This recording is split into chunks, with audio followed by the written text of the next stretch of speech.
talks about how this is actually Unweaving the Rainbow is a quote from Keats, who was unhappy with Newton's work with optics, and how Newton was able to break white light through a prism into all its different colors.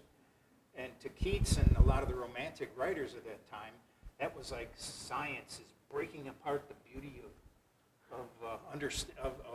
light and what the it brings magic. to us, the magic of it all, Yeah. and breaking it down into these component parts of the rainbow.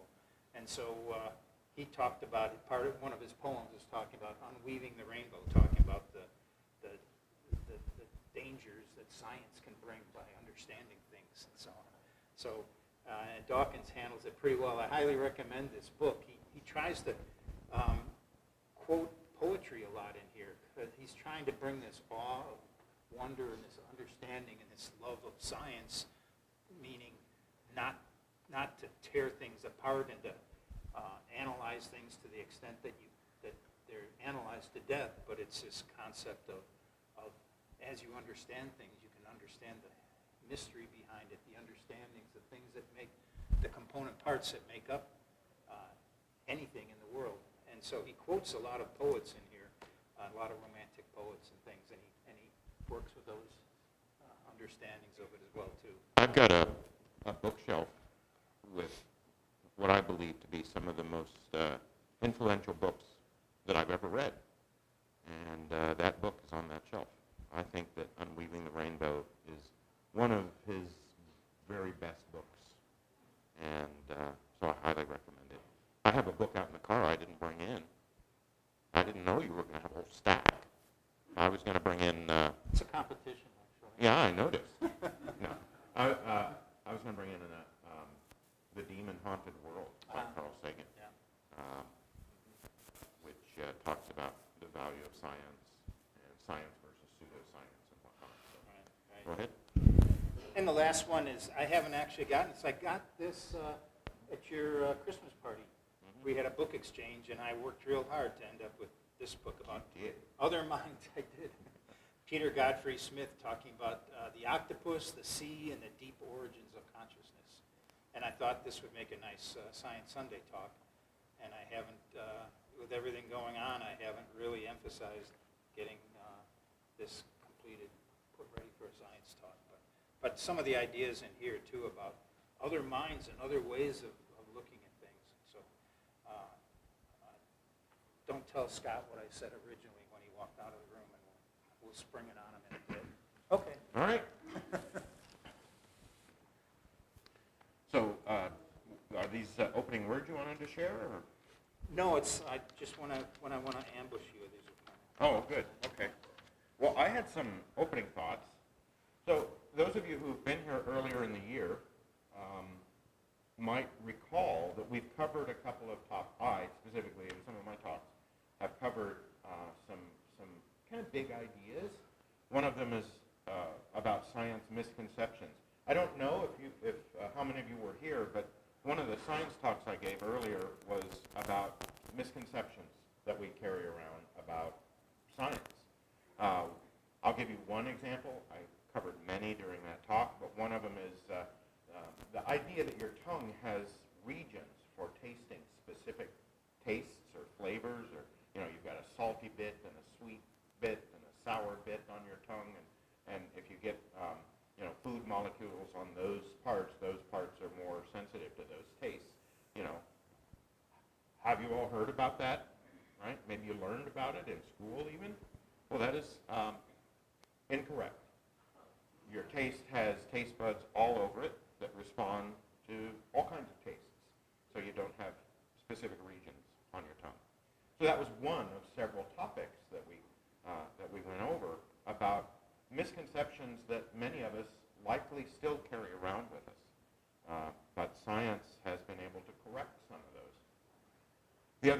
Another topic, speaking of corrections, was about the problem, especially with social science research. So that includes economics, psychology, sociology, political science, the so-called softer sciences, and a lot of the challenges associated with reproducibility in scientific studies.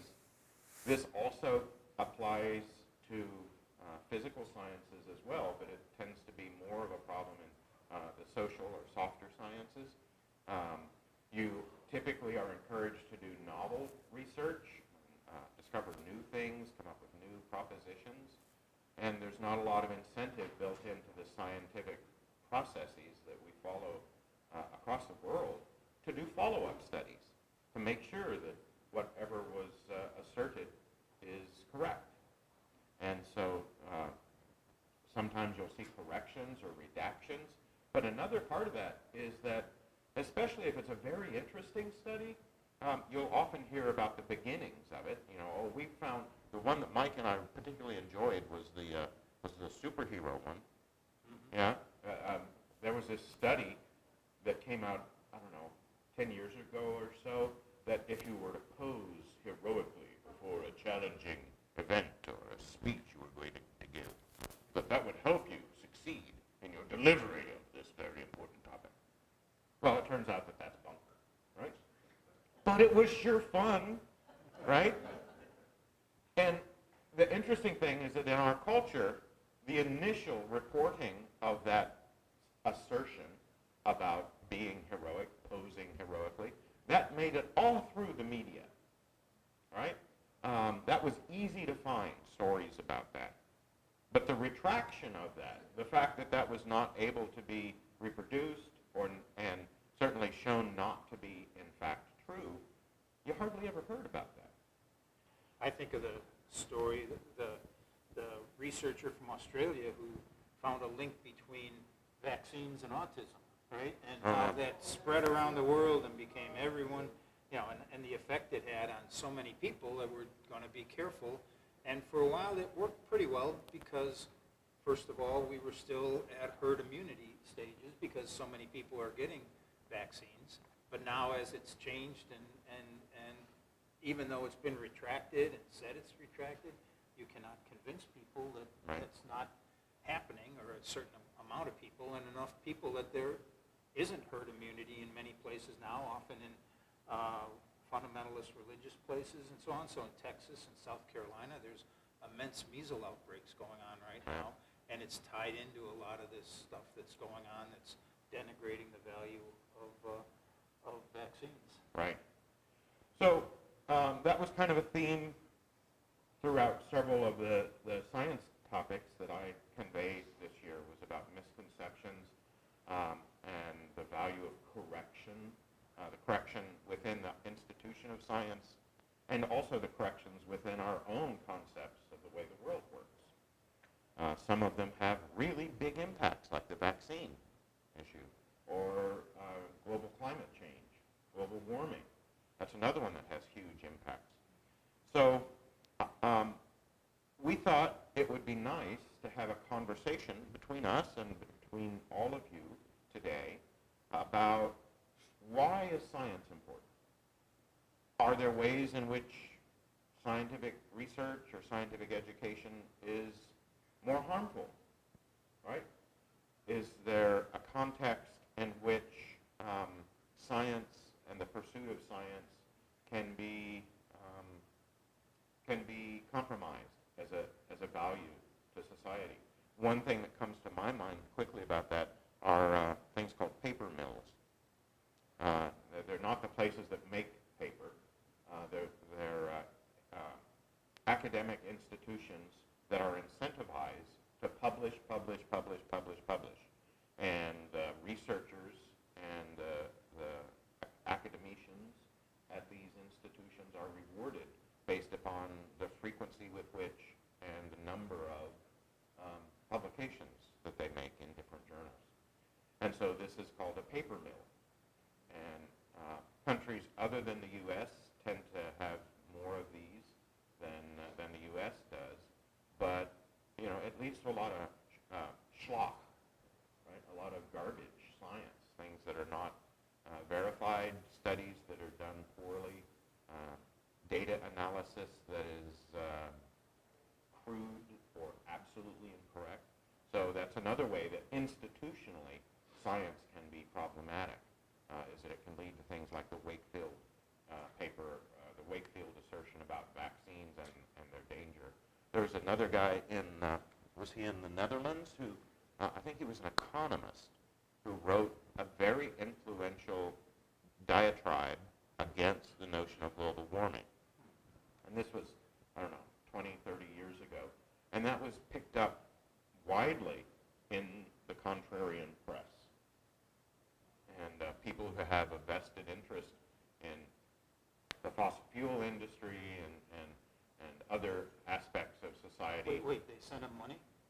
Well, I don't know that they funded him directly. Okay. They may have. I don't know the answer to that. But they certainly benefited from having a PhD scientist say that this global warming thing is overrated and not going to be very harmful.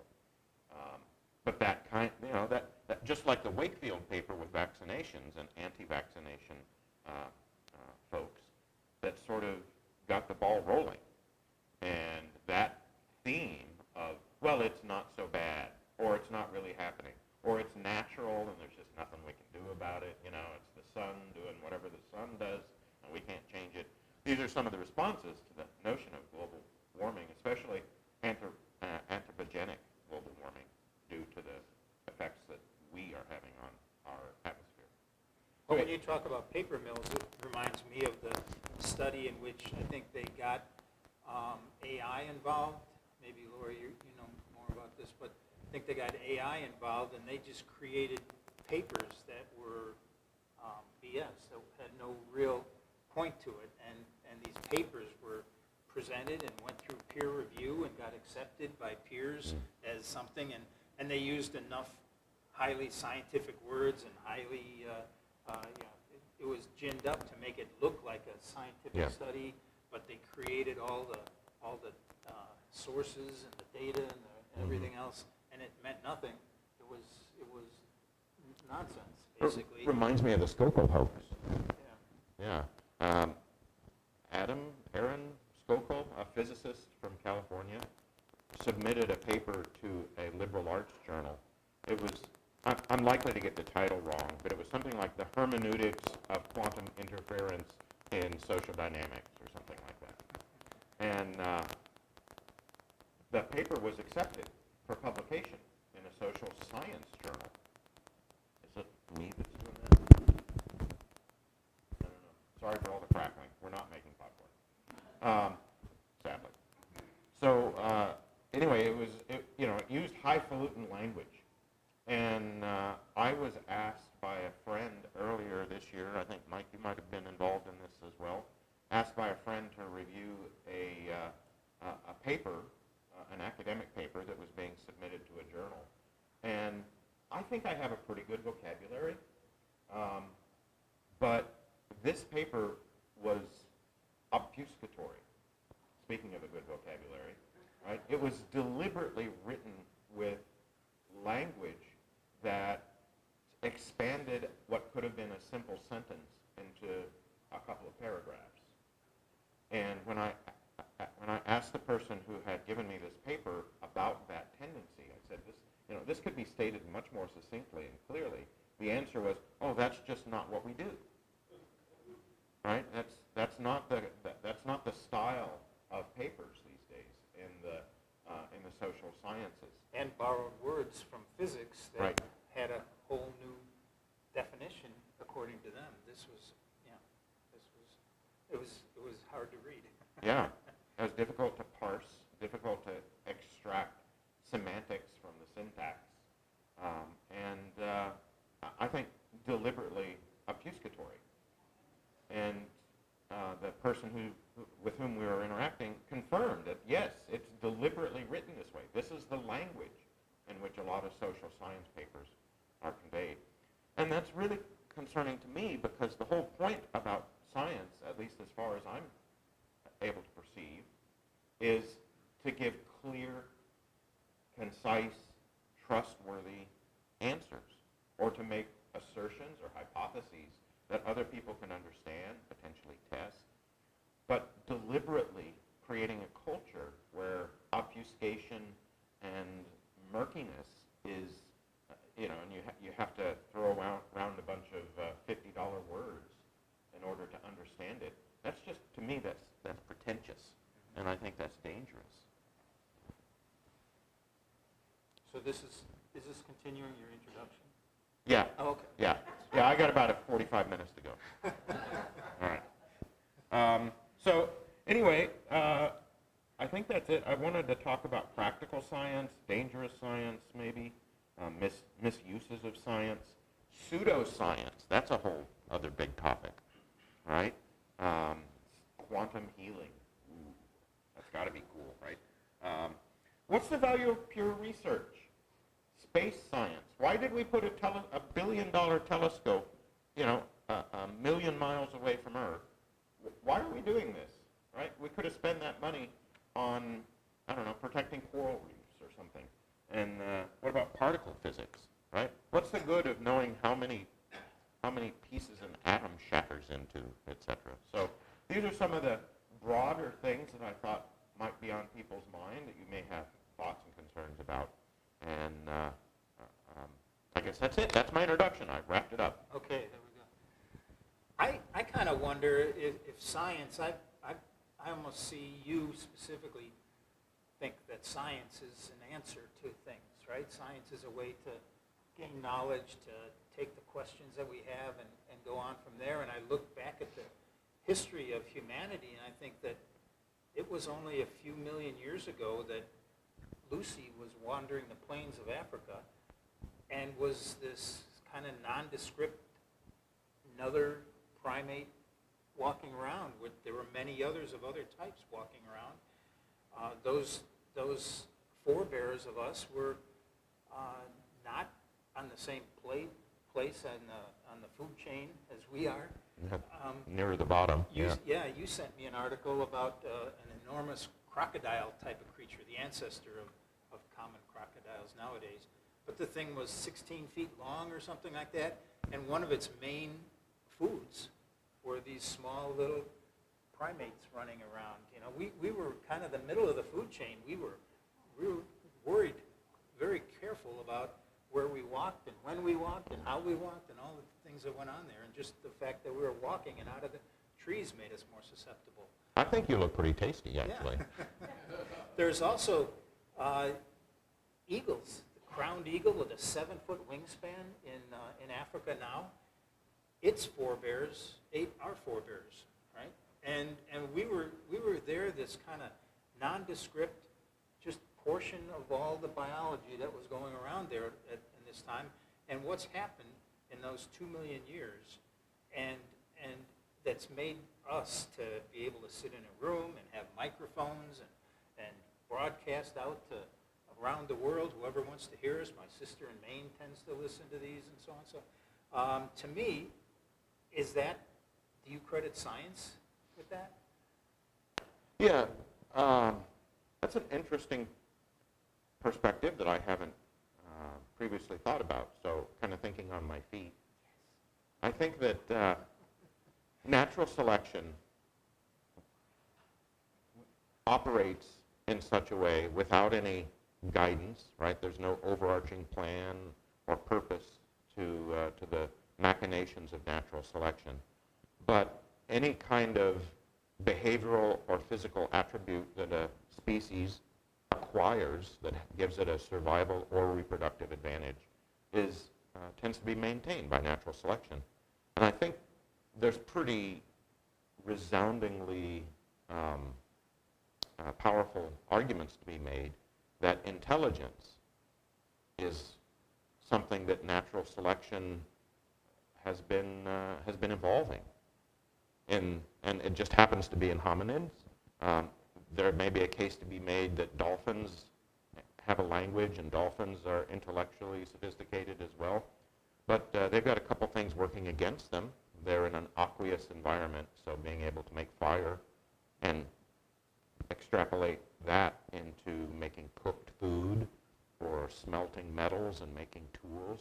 So being smart in an ocean may not lead to as many advantages of being smart on land, etc. So I think we're a result of natural selection. There's not been a deliberate scientific program to evolve humans, thank goodness. Some cultures have tried that. And my perspective is that everything in the world is natural. And if it's natural, that is science. Science is the discovery and explication of what is real and true. So science is a human practice, but it's a human practice to characterize the world accurately. And science seems to be something, and by the way, if you have comments or thoughts, we welcome the fact that we have a microphone up here ready to hand around. We do try to talk into the microphone so that people listening in Maine or different places can hear what's being said. Otherwise, Scott and I tend to try to repeat the question anyways, so it's good to wait until the microphone gets to you. But to me, then, natural evolution and natural adaptation and so on occurs in every creature. Everything that's alive here today has gone through 4 billion years of evolution and natural adaptation to its environment and so on. I do think that I agree that aqueous creatures living in that land, in the water, can't really do many of the things that we're capable of doing and that advance us and so on. But then is science something that is just a human, is science then a human activity? Is science something that's developed during the Enlightenment that helps us explain and understand things? Or are we talking about, what are we talking about that got us to this point? Did science get us to this point? Yes or no? Or is science just our means of trying to explain how we got to this point? Yeah. The human, Homo sapiens, is what, 250,000 years old is the current thinking, that our species arose about 250,000 years ago. And considering that the Enlightenment and the development and formalization of the scientific method has only happened over the past, let's be generous and say 400 or 500 years, that's a sliver of time compared to the amount of time that humanity has existed. And I don't know, maybe the word thrived is a bit too ambitious to ascribe to the success of the human species. But we've certainly persisted for aeons longer than 500 years. But I think that persistence and that success, such as it is, was attained by understanding the immediate natural environment, the seasons, the migration patterns, which foods are edible, how to catch a fish, etc.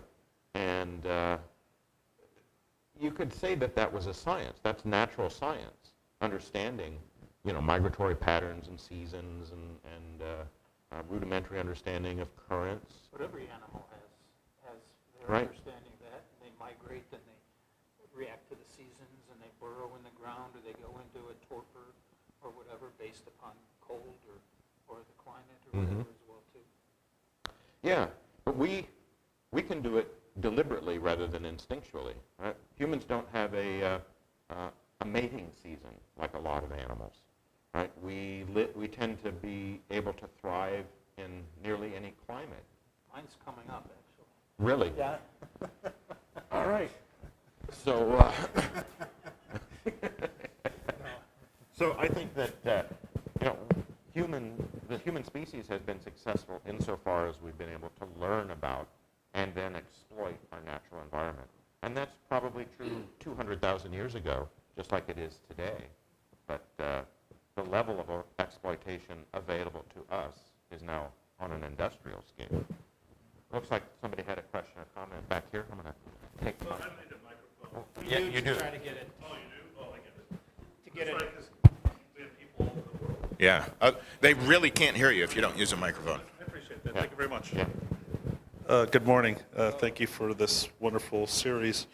I guess we tend to think of science as objective and technocratic due to the scientific method and objectivity. But can you talk about the limits of scientific culture, because it can be very dogmatic? And I was thinking of Thomas Kuhn's book that he wrote in the 1960s, The Structure of Scientific Revolutions, where he says that science tends to be fairly ordered until there's a crisis, and then they have to rethink. And then the problem is that the whole establishment within science, who's vested all this time in it, push back even when there's evidence, accumulated evidence to change the theory. They won't do it. So I'm just wondering what your views are about that. I happen to be familiar with some of the debates and discussions around Kuhn's hypothesis. He's the person who came up with the notion of a paradigm shift. And in the philosophy of science, one of the contextually relevant aspects of some of Kuhn's work is that he was really highly motivated in his thinking by relativity and quantum mechanics. And This is in the 60s? yeah, yeah. And you can make an argument that is seems quite relevant and withstands scrutiny. You can make an argument that both quantum mechanics and relativity did change a lot of the fundamental views we have about the way the world works, but in limited scope, right? I'm taking a shortcut here, but quantum mechanics tends to deal with things that are really small and fundamental, like light waves and particles, whereas relativity theory tends to be applicable to things like very strong gravitational fields or very high speeds relative to some other reference frame. And those were epochal discoveries in the course of human intellectual endeavor about the way the world works. But a lot of criticisms of Kuhn have said that he magnified those particular circumstances of what he called, and we now adopt in our language, a paradigm shift in the way we view certain physical phenomena. If you look at the overall scientific progress, if you try to look at it in a systematic way, you find that it really is gradual. That I believe Newton said it, and Einstein paraphrased it, and so did Feynman, this notion of standing on the shoulder of giants. Right? We each, if you're getting a PhD, one of the things you have to do as part of your studies is a very deep literature research. You have to discover everything that has been said and written about the topic that you're exploring. And so science is not organized in such a way that it tends to favor the iconoclast or the naysayer. If you're going to be a naysayer or a contrarian about something in science, you best have a really profound argument supported by evidence. And that's what the quantum mechanics and the relativity folks had, was a lot of evidence to support their hypotheses. There have been many, many theories about gravity, many theories about particle physics and other parts of science that we don't hear about because it didn't have credibility. It didn't withstand the assault of evidence. And much of science is incremental. Much of what scientists do builds slowly on the work of their predecessors. It's not that science is spinning its wheels at any given field, spinning its wheels waiting for the next genius. Right? That is probably an incorrect characterization of the way science in general progresses. But occasionally there are people like Darwin and Einstein. Reminds me of the concept of punctuated equilibrium Right. by Stephen Jay Gould, where he was talking about these immense changes in evolution and different things which can occur at certain times because of situations out in the world. Environmental catastrophes. Environmental catastrophes, Yeah. and the asteroid that hit the Earth during dinosaur time and so on. But for the most part, evolution is very measured and paced and slow. But I think maybe you're also referring to the concept of science can be somewhat hidebound because of that, right? Science can be tied up, and once you've done these researches, like you're talking about for your doctoral degree, it forces people, or it doesn't force maybe, but it supports the fact that you buy into the standard way of thinking. So it's a very conservative Science can often be very conservative and very limiting in some of those ways too. And you do need the geniuses to come along and to break the eggshell that things are captured in and Right. let something burst out of there too. So probably, to my mind, I think that there's both of those things going on Right. that you're both talking about. And I think that you have to be very careful because science can often reward people who just kind of do the measured day-to-day Right. work, or they're not sticking their heads out of the foxhole and getting their damn head shot off or something like that as well too. Scientists have egos and pocketbooks. And you can manipulate both of those things quite easily in order to incentivize behavior. And scientists are vulnerable to that. And that's one of the reasons that the review process and the self-correction processes are deliberately built in to science, although they don't always work. Right. But I think it is a careful a thing to be very aware of and to be nervous about, the fact that because they have pocketbooks, the most money can go to things that people with the most money want investigated and want supported, and those concepts, those ways of looking at the world can be built up and built up and built up, and it takes a courageous person to go against all that as well too, and Right. and maybe even courageous people don't get the limelight, Right. don't get noticed by the media, don't have their articles peer reviewed, so there's a lot of capability to manipulate scientific thought, and that's something that is a shame. It's wrong, but scientists aren't the most powerful people in the world, and they can do what they can do, and can be manipulated, can be bought off, a lot of different things can occur that make the science questionable. And we're living in an age where we're very tuned into that possibility.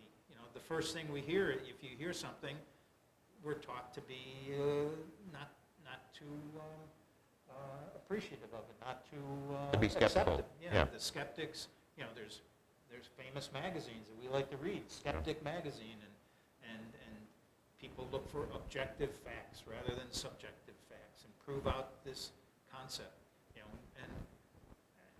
and so that's one thing. And it's also not only involved with money, but it's involved with popular thought too. It seems to me like a lot of thoughts about that are going on about gender-based ideas, thoughts about sexuality and LGBTQ plus issues are often manipulated by what the common thought is today. Let's be kind to this concept or that concept too, and where does that fit in?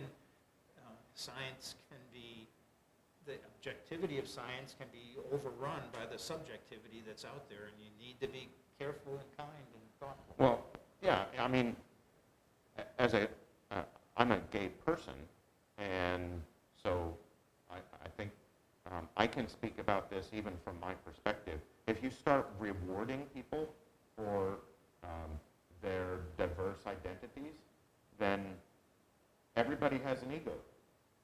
And everybody wants to be recognized and perhaps rewarded for their particular diversity, whether it's innate or contrived, right? And so there are those kinds of dangers. Everybody has an ego, right? And if we start rewarding certain kinds of behaviors and certain kinds of identity, then is it surprising that we see those behaviors and identities more pronounced in society? Something seems to worry me when, is it 3 children, all of adopted children, all of Charisse Theron, if I'm saying the name right, they're all transgender? It's like, you'd like to do a study of some of those things, but you also can be pretty much beat up on if you Right. if you do want to study that and say something about it, There's been, I've seen some press over the past few years about things like native ways of knowing. Now, many of you may disagree with my perspective on that, and this is okay, right? What I'm saying may be provocative, but I acknowledge that. But, for example, In certain cultures, I believe this happened in Australia, there was an official policy announced that they wanted to be make sure that scientists were receptive to indigenous people's ways of understanding the world. Now, that can be phenomenally beneficial when you're talking about the medicinal value of plants or ways to understand the geography, geology, hydrology of the landscape in which you live.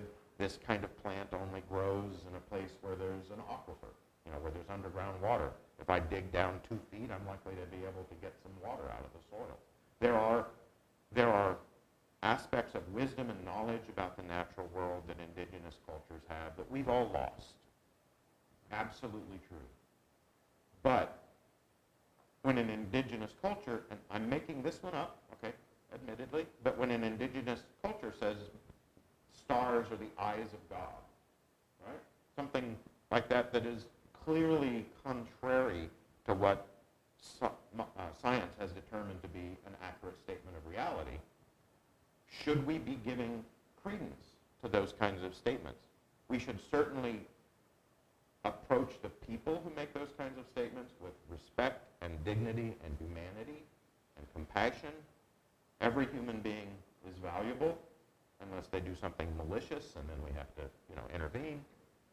But that doesn't mean that every idea is equal. And this leads me to the notion that I wanted to bring up about false equivalency. Right? You can institutionalize false equivalency. Global warming is happening, and it's caused by humans. I've got 3 people on this side of my panel to talk about that perspective. Over here, I've got 3 people on this side of the panel to talk about how global warming is not happening at all. And here's my evidence. I've got 3 people here and 3 people here, and we're on a morning talk show, and look, these are both valid positions, and we're going to talk to you about it today. Well, that's a false equivalency, because if you look at statistics indicating the prevalent understanding of nature as exhibited by climate scientists, something like 98% of people who study climate and weather are convinced by the evidence that anthropogenic global warming is happening and dangerous. So you should have 98 people on this side and 2 people on this side, right? But they should all be able to talk the same amount. Well, yeah, kind of like you and I, right? And but you can do a false equivalency not just with something like that, but with something like other ways of knowing, right? I use a Ouija board and sheep's entrails to understand how the world works. I want to be on your panel to talk about what the future holds. No. I was thinking of, I think there was a discovery of a human that was around 20,000 years old, a skeleton in the Northwest, the Pacific Northwest. Mm-hmm. And scientists had discovered this. It was near water-based areas, and they wanted to try to find out what they could from this skeletal remains. Isotope analyses and whatnot, yeah. Yeah, and to see, did they come from Siberia? Did they Right. potentially cross over the land bridge and so on? And they were stopped in their tracks, and the woman, I think that was the head scientist, was castigated very soundly by native tribes in the area who felt like they were desecrating this forebear. There's no proof without doing some kind of scientific investigation that this person was even related to them in any way, that whether they came from the same background, the same culture, or so on. But basically, there was court cases and everything was established and set up that basically that creature, that skeleton was returned back to the tribe that claimed it, because they lived in this area 20,000 years later, who were able to provide it a proper burial and do the things. Maybe this person 20,000 years ago believed in science and believed that everything should be investigated by scientists at the time, and, you know. And the only things supernatural were dead relatives, you Right. know, right? So, but yeah, and I think it put a big stop in this person's career. She was Yeah. kind of castigated as being uncaring and unfeeling towards Native peoples and so on, and it was a pretty big Yeah. problem. Now, There- I know on the other hand, I went to a summer camp when I was a kid, and there was a little case in one of the rooms where we played ping pong and so on, and it had a skeleton in the case, and we just kind of played around the skeleton and looked at it sometimes and so on. So I don't think we treated that creature that was there as a Respectfully. respectfully either. Yeah. So I think that there's a balance in how you treat things respectfully and learn from them and so on. But you know, it is bothersome that these ancient or these native cultures can claim that they have sole purvey Yeah. over how the skeleton found, you know, that could give us really wonderful insight about how things came across the Siberian plain and across Alaska. Karsten? It's working. I'm sitting here talking to you, listening to what you're saying. I suspect most of the people in this room are educated beyond high school, probably much further. And I'm thinking, when I was in high school, there was 1 year of biology, 1 year of physics, 1 year of what we called earth science, and 1 year of biology. Now, you think that anything I learned 60 years ago about biology has much relevance now? You know, I mean, I'm thinking about messenger RNA, all right? And they say, well, this tells the body to make this virus. And I'm thinking in my mind, there's a little guy there saying, now, you guys make this antivirus here, okay? Or you listen to Feynman or somebody on YouTube talking about what gravity is. And I think back to this, I'm sure you've all heard this. Einstein gave a speech and his wife said, oh, kiss, you know. And he said, what did your wife say? She said, kiss. He said, wow, that was really cute. What does it mean? He says, well, keep it simple, stupid. You know, for most of the people out there, it is magic. It's just freaking magic how this works. And that's probably scary for a lot of people. You know, I was with fraternity brothers, and this was in Virginia. They try to talk to these guys about, well, you know, some people, their DNA, their XY genes, or you know, they got an extra one here, an extra one. Something's not right. And that's not their fault. And these people just shake their heads and say, oh, you know, I think most of the people in the country are not like us. They don't have time for that. They got a family to raise. They're watching sitcoms or something. But I got nothing against sitcoms. You need to laugh every once in a while. Well, I think one reason I wanted to start Science Sunday 15 years ago was I felt like there are a lot of people, and I'm one of them, but many people, their last scientific education was 30, 40, 50 years ago. And there's been a lot changed since then. I always talked about, I remembered when I was a little kid, the concept of the plates, tectonic plate shifting, that was just coming out. That was just being talked about. Like, yeah, we think that's really true. It was A little discussed controversial. earlier Yeah. in the early 1900s. But the things that we know about and that we've talked about here in Science Sunday for 15 years, I think are things that anybody, and we try to do it at a level that people can say, yeah, that really responds. I talk about the life on Earth. I don't know that I knew when I started Science Sunday. I couldn't have said that the Big Bang was 13.8 billion years ago. How do you know? Were you there? Yeah. I was, As a in little bits and pieces. But you know, so I think that's done a lot. I try to bring it out in ways. I talk about the 4 billion years of life on Earth, and I do that with the wingspan. And I talk about that, if you look at, this is the beginning of life on Earth 4 billion years ago, and only a little bit further was just the creation of the Earth. And if you're using this wingspan, about the width of this room is when the Big Bang started. So you get a timeline. And for all the time from the beginning of life on Earth all the way across to here, all the most complex form of life was a little bacteria, right? Tiny single-celled bacteria, not even nuclei, right? And then you talk about the Cambrian explosion, which happened about 500, half of the way from here to here, you know, and that's when first vertebrates and not even vertebrates, but things with spinal cords started. And land plants, and yeah. And so moving on and on, and recorded history, like we started talking about with Lucy and things like that, that's just like a little bit of your fingernail. And if you trim your fingernail, that's humanity's time on Earth, right? You know, a little scrape of a emery cloth on your fingernail is equivalent, brings you back to Roman times, right?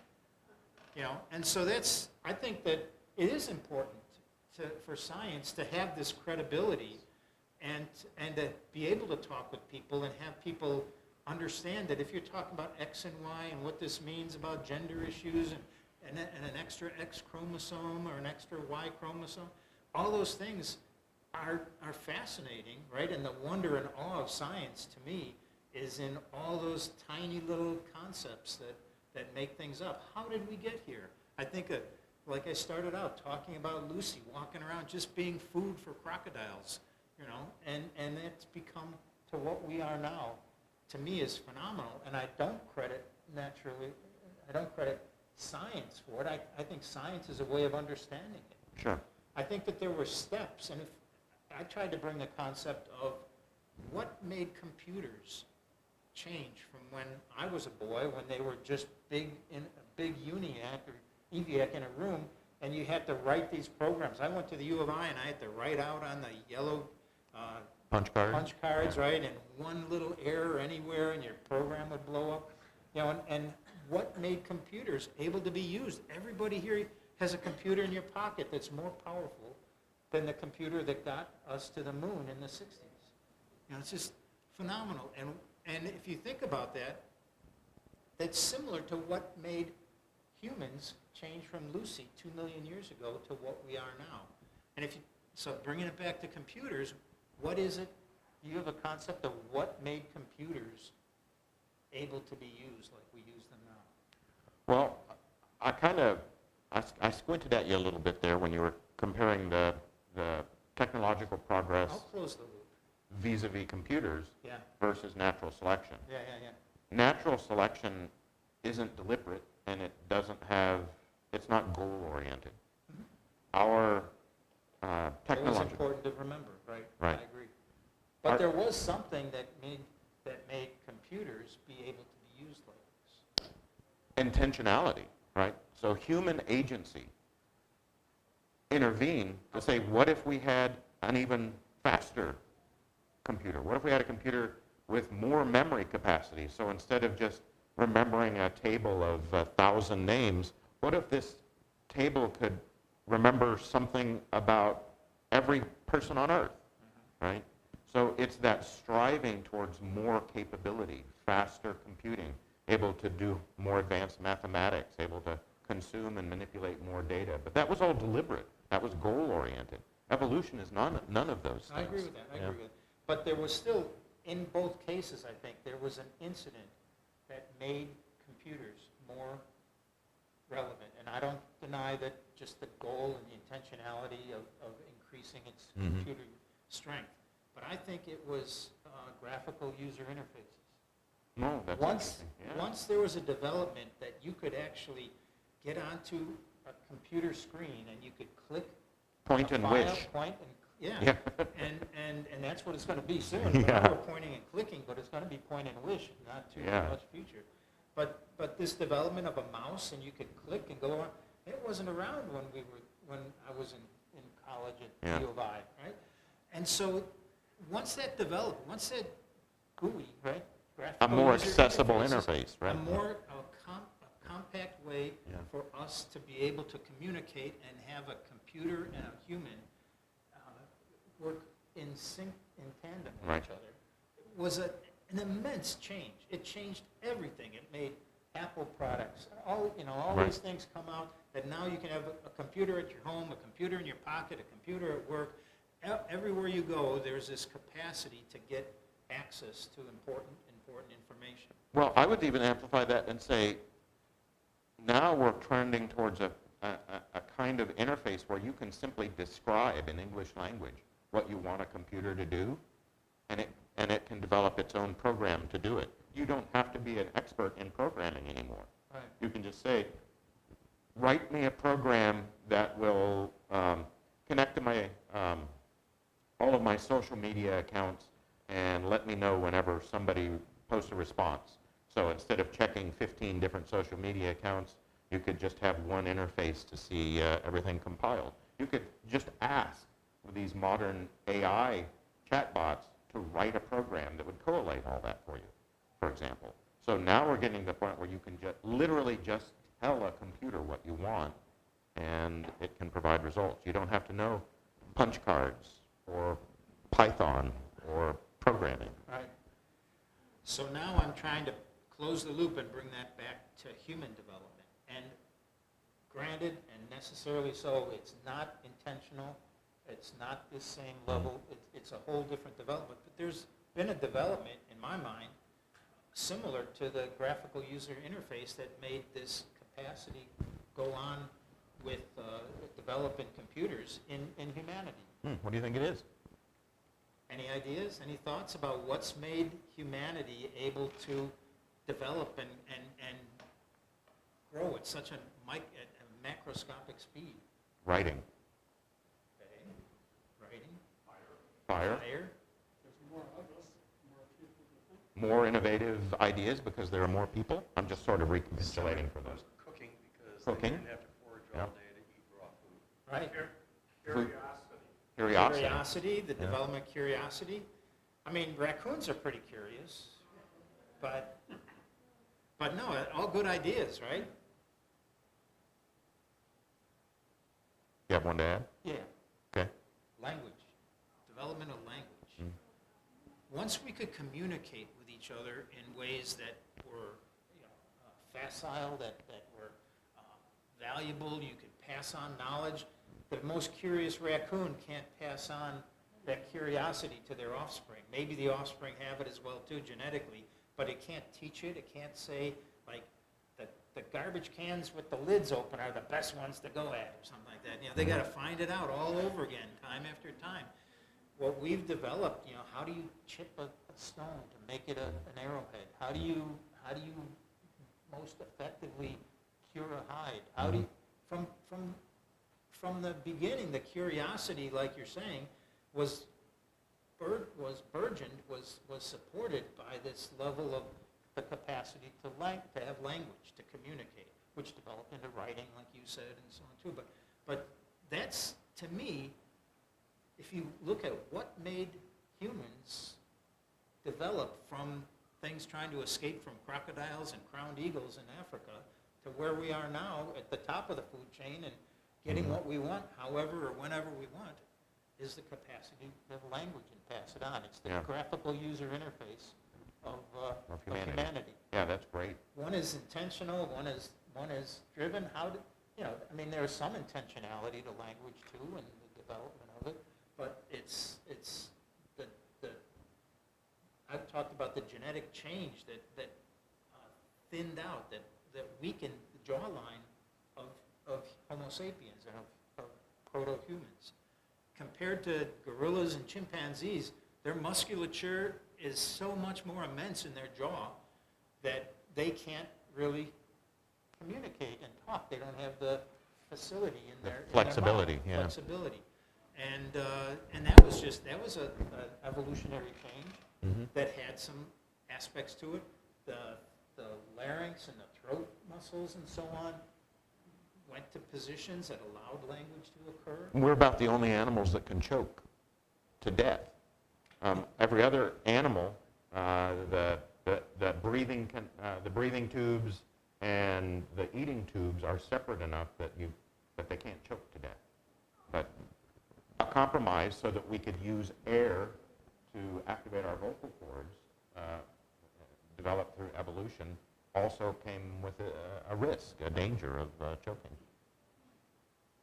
So I want to get back a little bit to Karsten's question for a second, Yeah, regarding what you learned. I thought I covered it completely.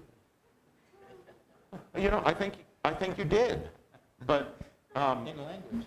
but it reminds me of something that I put in my book. So I want to try to sell my book, and that is this notion that I brought up a few times about science provides us with an asymptotic approach towards a perfect description of reality.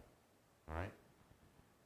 Science that you might have learned in the 1940s or 50s or 60s and so on and so forth, much of that remains relevant and accurate as a model for the way the world works, including that life is composed of cells. Right? That was an innovative idea back in the 1700s or the 1600s. But ever since 1780 or so, it's been accepted knowledge in the human community that life is comprised of cells. So there are aspects of scientific insight and knowledge. The Earth, I write about this in my book, and I really want to stress this point because you all will answer this correctly. Does the Earth move around the sun, or does the sun move around the Earth? Everybody knows the answer to that, right? Duh. It is not duh. The only reason you know the answer to that is because you learned it. Not a single one of you has gone out and done any experiment to validate that that's true. The only reason you know it is because you've learned it. Right? And that factoid about nature has been true throughout history, even before people believed it. But it's also been true for the past 400 years or 300 years since we've incorporated that into our standard elementary education. That fact about nature is not going to change, barring some cosmological intervention of a black hole ripping us away from the sun or something like that. So that model of reality that the Earth travels around the sun, that's a model we carry in our heads about the way nature works. It's counterintuitive. It is not obvious. When you look up at the sky and see stars wheeling around the Earth, etc., it's not at all obvious, but it is a part of the scientific model we all carry. And there are aspects of what we have learned in the past that remain highly relevant. Just because we keep adding pieces onto it, typically one fingernail shaving at a time, doesn't mean that the whole body of science should be questioned with great skepticism. So you were going to say something now? No, I was just thinking of, again, no matter if some curious raccoon, again, our famous curious raccoon, came up with and understood that the Earth rotates or revolves around the sun, they wouldn't pass that on. They wouldn't share that. And that's the great concept of what the great strength of what we've.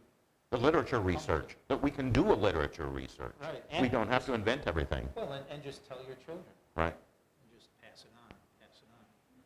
So that's part of what the whole Science Sunday concept is here, too, to pass on thoughts and knowledge and ideas and things. We read and hear interesting stuff, and then it's not in our nature to just say, interesting, you know. We want to talk about it and get your input and your thoughts about it as well, too. And the sharing that's happened from a lot of people that have come up and shared talking in here about science has been so strong and so powerful to me. This has been a great resource for me. I wouldn't have hiked in the Grand Canyon except that, you know, I started doing this and people talked to me about going to the Grand Canyon with them. So all different things and wonderful aspects of it. Speaking of computers, my husband Dave in 2 weeks is going to talk to us about silicon chips. 3 weeks. Or 3, is it 3? Oh yeah, 3 weeks, right. In 3 weeks we'll talk to us about silicon chips and how those came to be and how they're made. We're going back to first and third Sundays, which is next Sunday is Easter, which we've often done resurrection science stories, which has been fun. And I wanted to talk about William Jones, who was an interesting man who was assigned to go from Britain to India, and the things he found when he was there, and things about language and literature. So some of my language stuff is picked on by that. So that's next Sunday here at 10:15. And then 2 weeks after that, Dave's going to talk about Microchips. microchips. Okay. All right.